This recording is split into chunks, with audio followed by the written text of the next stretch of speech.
Will Eisner enjoyed a long, highly productive, and ever-innovative career. He was still at his studio drawing board 5 days a week, with no diminution of skills, when he died with his 88th birthday approaching. Eisner's bold artistry and imaginative storytelling made him one of the great masters of comics and graphic novels. In the mid-1930s, the teenage Eisner quickly established himself as a prime talent at the birth of the comic book industry in New York. With his instinctive knack for business, even at age 20, he co-founded the Eisner and Iger studio with older partner Jerry Iger to package comics for publishers hungry to feed the market for cheap entertainment during the Great Depression. Initially, Eisner worked in a 10-foot square office, churning out comic stories under many pseudonyms to create the illusion that the studio had a stable of artists. Over time, Eisner hired many future legends: Jack Kirby, Liv Fine, Bob Powell, Bob Kane, just to name a few. While drawing, writing, editing, and overseeing his artists, Eisner also came up with original creations like Blackhawk, Dollman, and Sheena, Queen of the Jungle. At 22, Eisner was approached by a mid-sized newspaper syndicate looking to launch a new comic property. Intrigued by the opportunity to focus on his single creation and to reach a larger, mature audience, Eisner agreed to sell his half of the lucrative Eisner and Iger studio, but on one condition. Eisner insisted on a deal that would give him ultimate ownership of the new feature. His prospective partners, Busy Arnold of Quality Comics and the owners of the Des Moines Register and Tribune Syndicate, ultimately capitulated, and The Spirit was launched in the summer of 1940 as an innovative 16-page insert in Sunday newspapers. Eisner wrote and drew a 7- or 8-page Spirit story every week, overseeing the remaining features. Eisner had earlier pioneered the use of splash pages to dramatize opening pages, grabbing readers' attention, but he took splashes to new heights in The Spirit. His artistic use of typography was part of the strip's groundbreaking visuals. Ironically, this unpredictable variation of the logo became a Spirit trademark in itself. Ostensibly a masked detective story, The Spirit defied genre boundaries. Eisner's versatile style and mastery of camera angles allowed him to maximize realism. His femme fatales are among the sexiest in comics, and often other cast members took front stage in plots. Eisner was a lifelong innovator of what he called sequential art.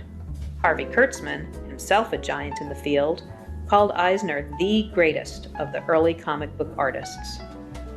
In 1942, Eisner's direct involvement in The Spirit was interrupted by his World War II service, but that career detour led to his pioneering work in another area, educational comics.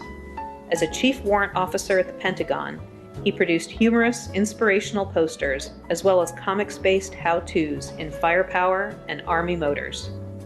Eisner left the Army, returning to The Spirit in late '45 and continuing till 1952, but in 1948 he founded a new company, American Visuals, to supply custom educational comics for clients from the U.S. government to General Motors.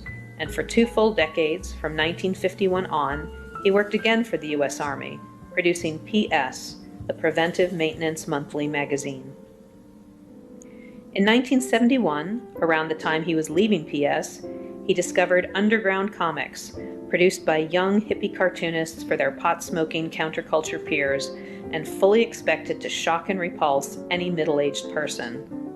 Eisner, then 54, was briefly repulsed, but he also showed characteristic curiosity about this new development in his medium.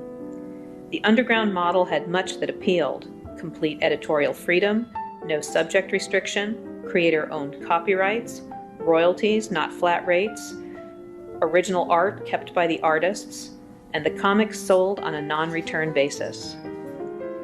In 1978, Eisner finished an ambitious work, 4 interrelated Bronx tenement stories. The cover of A Contract with God proclaimed it a graphic novel. Its heft and binding made it a book, not a comic book. Bookstores carried it, not just comic book shops.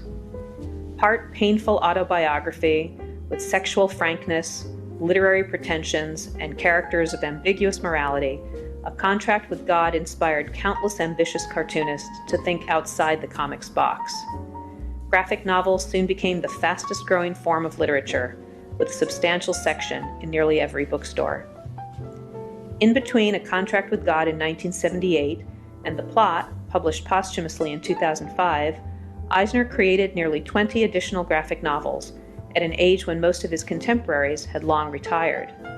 Late in his career, he also enjoyed teaching at New York's School of Visual Arts. His experience with students helped him to develop 3 astute how-to textbooks on sequential art, graphic storytelling, and expressive anatomy, all of which remain in wide use. Since the late 1980s, the best-known awards for excellence in comics are the Eisner Awards, presented annually at the San Diego Comic-Con.